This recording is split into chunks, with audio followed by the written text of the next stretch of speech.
بسم الله الرحمن الرحيم. الحمد لله الذي أنزل على عبده الكتاب ولم يجعل له عوجا قيما لينذر بأسا شديدا من لدنه ويبشر المؤمنين الذين يعملون الصالحات أن لهم أجرا حسنا ماكثين فيه أبدا وينذر الذين قالوا اتخذ الله ولدا ما لهم به من علم ولا لآبائهم كبرت كلمة تخرج من أفواههم إن يقولون إلا كذبا فلعلك باخع نفسك على آثارهم إن لم يؤمنوا بهذا الحديث أسفا إنا جعلنا ما على الأرض زينة لها لنبلوهم أيهم أحسن عملا وإنا لجاعلون ما عليها صعيدا جرزا أم حسبت أن أصحاب الكهف والرقيم كانوا من آياتنا عجبا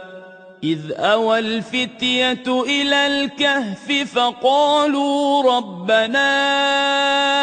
آتنا من لدنك رحمة وهيئ لنا من أمرنا رشدا فضربنا على آذانهم في الكهف سنين عددا ثم بعثناهم لنعلم أي الحزبين أحصى لما لبثوا أمدا نحن نقص عليك نبأهم بالحق إنهم فتية آمنوا بربهم وزدناهم هدى وربطنا على قلوبهم إذ قاموا فقالوا ربنا رب السماوات والأرض لن ندعو من دونه إلها لقد قلنا إذا شططا هؤلاء قومنا اتخذوا من دونه آلهة لولا يأتون عليهم بسلطان بين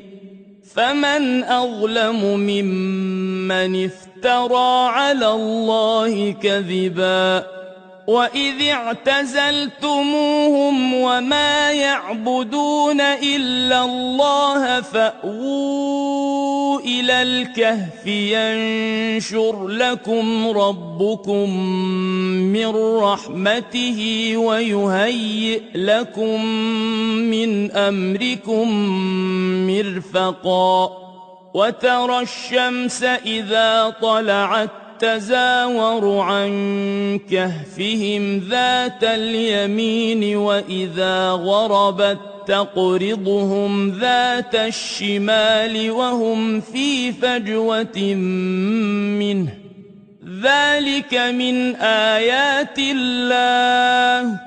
من يهد الله فهو المهتد ومن يضلل فلن تجد له وليا مرشدا وتحسبهم أيقاظا وهم رقود ونقلبهم ذات اليمين وذات الشمال وكلبهم باسط ذراعيه بالوصيد لو اطلعت عليهم لوليت منهم فرارا ولملئت منهم رعبا وكذلك بعثناهم ليتساءلوا بينهم قال قائل منهم كم لبثتم قالوا لبثنا يوما أو بعض يوم قالوا ربكم أعلم بما لبثتم فابعثوا أحدكم بورقكم هذه إلى المدينة فلينظر أيها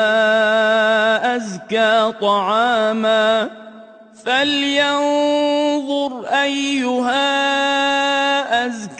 طعاما فليأتكم برزق منه وليتلطف ولا يشعرن بكم أحدا إنهم إن يظهروا عليكم يرجموكم أو يعيدوكم في ملتهم ولن تفلحوا إذا أبدا وكذلك أعثرنا عليهم ليعلموا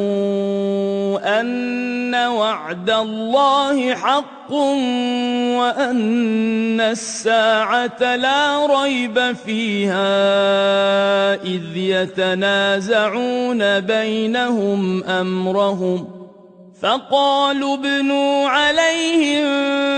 بنيانا ربهم أعلم بهم قال الذين غلبوا على أمرهم لنتخذن عليهم مسجدا سيقولون ثلاثة رابعهم كلبهم ويقولون خمسة سادسهم كلبهم رجما بالغيب ويقولون سبعة وثامنهم كلبهم قل ربي أعلم بعدتهم ما يعلمهم إلا قليل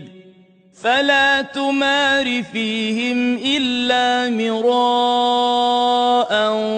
ظاهرا ولا تستفت فيهم منهم أحدا ولا تقولن لشيء إني فاعل ذلك غدا إلا أن يشاء الله واذكر ربك إذا نسيت وقل عسى أن يهديني ربي لأقرب من هذا رشدا ولبثوا في كهفهم 300 سنين وازدادوا 9 قل الله أعلم بما لبثوا له غيب السماوات والأرض أبصر به وأسمع ما لهم من دونه من ولي ولا يشرك في حكمه أحدا واتل ما أوحي إليك من كتاب ربك لا مبدل لكلماته ولن تجد من دونه ملتحدا واصبر نفسك مع الذين يدعون ربهم بالغداة والعشي يريدون وجهه ولا تعد عيناك عنهم تريد زينة الحياة الدنيا ولا تطع من أغفلنا قلبه عن ذكرنا واتبع هواه وكان أمره فرطا وقل الحق من ربكم فمن شاء فليؤمن ومن شاء فليكفر إنا أعتدنا للظالمين نارا أحاط بهم سرادقها وإن يستغيثوا يغاثوا بماء كالمهل يشوي الوجوه بئس الشراب وساءت مرتفقا إن الذين آمنوا وعملوا الصالحات إنا لا نضيع أجر من أحسن عملا أولئك لهم جنات عدن تجري من تحتهم الأنهار يحلون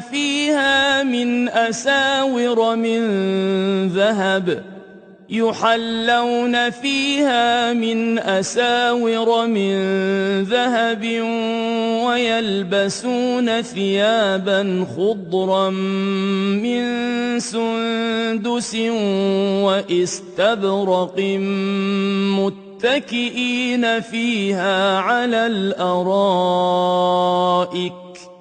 نعم الثواب وحسنت مرتفقا واضرب لهم مثلا الرجلين جعلنا لأحدهما جنتين من أعناب وحففناهما بنخل وجعلنا بينهما زرعا كلتا الجنتين آتت أكلها ولم تظلم منه شيئا وفجرنا خلالهما نهرا وكان له ثمر فقال لصاحبه وهو يحاوره أنا أكثر منك مالا وأعز نفرا ودخل جنته وهو ظالم لنفسه قال ما أظن أن تبيد هذه أبدا وما أظن الساعة قائمة ولئن رددت إلى ربي لأجدن خيرا منها منقلبا قال له صاحبه وهو يحاوره أكفرت بالذي خلقك من تراب ثم من نطفة ثم سواك رجلا لكن هو الله ربي ولا أشرك بربي أحدا ولولا إذ دخلت جنتك قلت ما شاء الله لا قوة إلا بالله إن ترني أنا أقل منك مالا وولدا فعسى ربي أن يؤتيني خيرا من جنتك ويرسل عليها حسبانا من السماء فتصبح صعيدا زلقا أو يصبح ماؤها غورا فلن تستطيع له طلبا وأحيط بثمره فأصبح يقلب كفيه على ما أنفق فيها وهي خاوية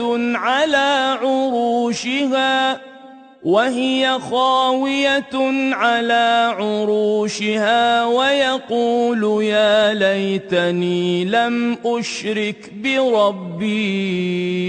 أحدا ولم تكن له فئة ينصرونه من دون الله وما كان منتصرا هنالك الولاية لله الحق هو خير ثوابا وخير عقبا واضرب لهم مثل الحياة الدنيا كماء إن أنزلناه من السماء فاختلط به نبات الأرض فأصبح هشيما تذروه الرياح وكان الله على كل شيء مقتدرا المال والبنون زينة الحياة الدنيا والباقيات الصالحات خير عند ربك ثوابا وخير أملا ويوم نسير الجبال وترى الأرض بارزة وحشرناهم فلم نغادر منهم أحدا وعرضوا على ربك صفا لقد جئتمونا كما خلقناكم أول مرة بل زعمتم أن لن نجعل لكم موعدا ووضع الكتاب فترى المجرمين مشفقين مما فيه ويقولون يا ويلتنا ما لهذا الكتاب لا يغادر صغيرة ولا كبيرة إلا أحصاها ووجدوا ما عملوا حاضرا ولا يظلم ربك أحدا وإذ قلنا للملائكة اسجدوا لآدم فسجدوا إلا إبليس كان من الجن ففسق عن أمر ربه أفتتخذونه وذريته أولياء من دوني وهم لكم عدو بئس للظالمين بدلا ما أشهدتهم خلق السماوات والأرض ولا خلق أنفسهم وما كنت متخذ المضلين عضدا ويوم يقول نادوا شركائي الذين زعمتم فدعوهم فلم يستجيبوا لهم وجعلنا بينهم موبقا ورأى المجرمون النار فظنوا أنهم مواقعوها ولم يجدوا عنها مصرفا ولقد صرفنا في هذا القرآن للناس من كل مثل وكان الإنسان أكثر شيء جدلا وما منع الناس أن يؤمنوا إذ جاءهم الهدى يستغفروا ربهم إلا أن تأتيهم سنة الأولين أو يأتيهم العذاب قبلا وما نرسل المرسلين إلا مبشرين ومنذرين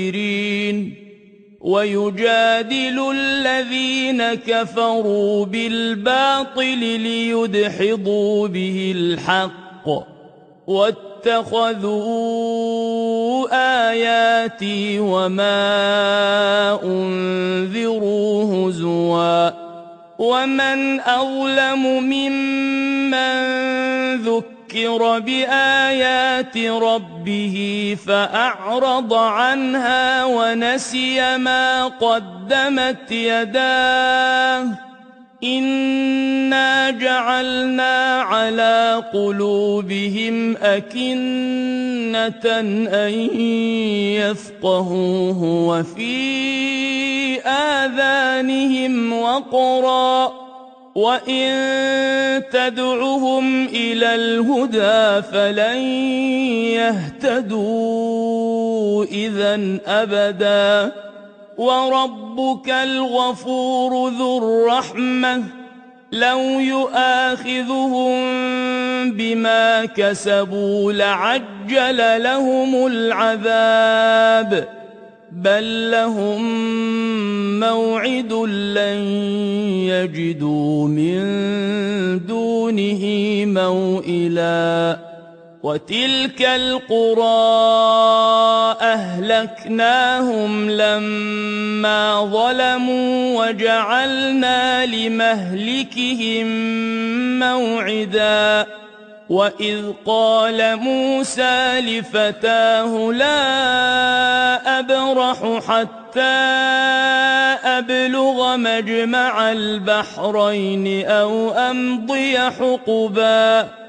فلما بلغا مجمع بينهما نسيا حوتهما فاتخذ سبيله في البحر سربا فلما جاوزا قال لفتاه آتنا غداءنا لقد لقينا من سفرنا هذا نصبا قال أرأيت إذ أوينا إلى الصخرة فإني نسيت الحوت وما أنسانيه إلا الشيطان أن أذكره واتخذ سبيله في البحر عجبا قال ذلك ما كنا نبغي فارتدا على آثارهما قصصا فوجدا عبدا من عبادنا آتيناه رحمة من عندنا وعلمناه من لدنا علما قال له موسى هل أتبعك على أن تعلمني مما علمت رشدا قال إنك لن تستطيع معي صبرا وكيف تصبر على ما لم تحط به خبرا قال ستجدني إن شاء الله صابرا ولا أعصي لك أمرا قال فإن اتبعتني فلا تسألني عن شيء حتى أحدث لك منه ذكرا فانطلقا حتى إذا ركبا في السفينة خرقها قال أخرقتها لتغرق أهلها لقد جئت شيئا إمرا قال ألم أقل إنك لن تستطيع معي صبرا قال لا تؤاخذني بما نسيت ولا ترهقني من أمري عسرا فانطلقا حتى إذا لقيا غلاما فقتله قال أقتلت نفسا زكية بغير نفس لقد جئت شيئا نكرا قال ألم أقل لك إنك لن تستطيع معي صبرا قال إن سألتك عن شيء بعدها فلا تصاحبني قد بلغت من لدني عذرا فانطلقا حتى إذا أتيا أهل قرية استطعما أهلها فأبوا أن يضيفوهما فوجدا فيها جدارا يريد أن ينقض فأقامه قال لو شئت لاتخذت عليه أجرا قال هذا فراق بيني وبينك سأنبئك بتأويل ما لم تستطع عليه صبرا أما السفينة فكانت لمساكين يعملون في البحر فأردت أن أعيبها وكان وراءهم ملك يأخذ كل سفينة غصبا وأما الغلام فكان أبواه مؤمنين فخشينا أن يرهقهما طغيانا وكفرا فأردنا أن يبدلهما ربهما خيرا منه زكاة وأقرب رحما وأما الجدار فكان لغلامين يتيمين في المدينة وكان تحته كنز لهما وكان أبوهما صالحا فأراد ربك أن يبلغا أشدهما ويستخرجا كنزهما رحمة من ربك وما فعلته عن أمري ذلك تأويل ما لم تسطع عليه صبرا ويسألونك عن ذي القرنين قل سأتلو عليكم منه ذكرا إنا مكنا له في الأرض وآتيناه من كل شيء سببا فأتبع سببا حتى إذا بلغ مغرب الشمس وجدها تغرب في عين حمئة ووجد عندها قوما قلنا يا ذا القرنين إما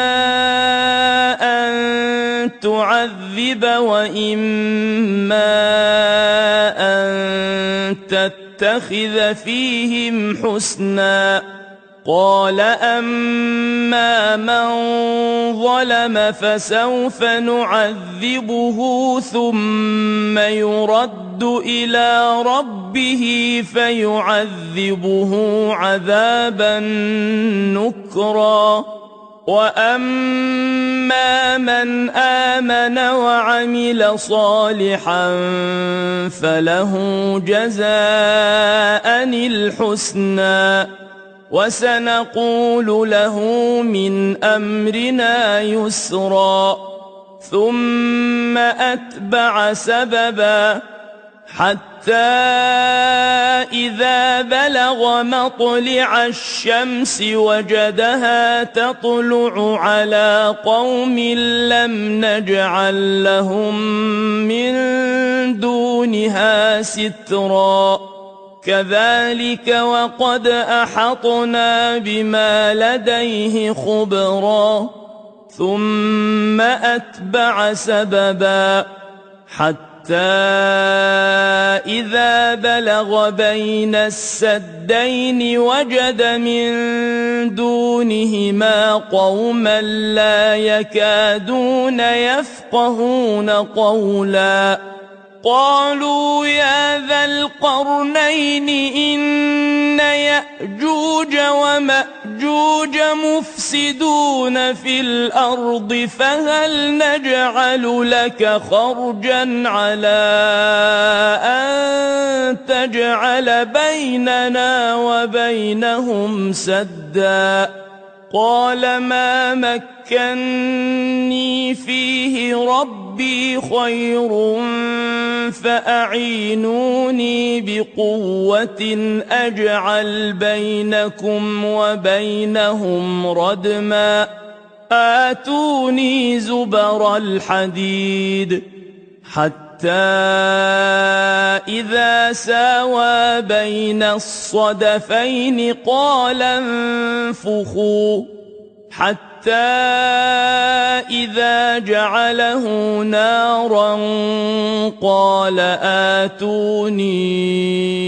أفرغ عليه قطرا فما استطاعوا أن يظهروه وما استطاعوا له نقبا قال هذا رحمة من ربي فإذا جاء وعد ربي جعله دكاء وكان وعد ربي حقا وتركنا بعضهم يومئذ يموج في بعض ونفخ في الصور فجمعناهم جمعا وعرضنا جهنم يومئذ للكافرين عرضا الذين كانت أعينهم في غطاء عن ذكري وكانوا لا يستطيعون سمعا أفحسب الذين كفروا أن يتخذوا عبادي من دوني أولياء إنا أعتدنا جهنم للكافرين نزلا قل هل ننبئكم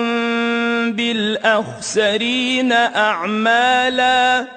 الذين ضل سعيهم في الحياة الدنيا وهم يحسبون أنهم يحسنون صنعا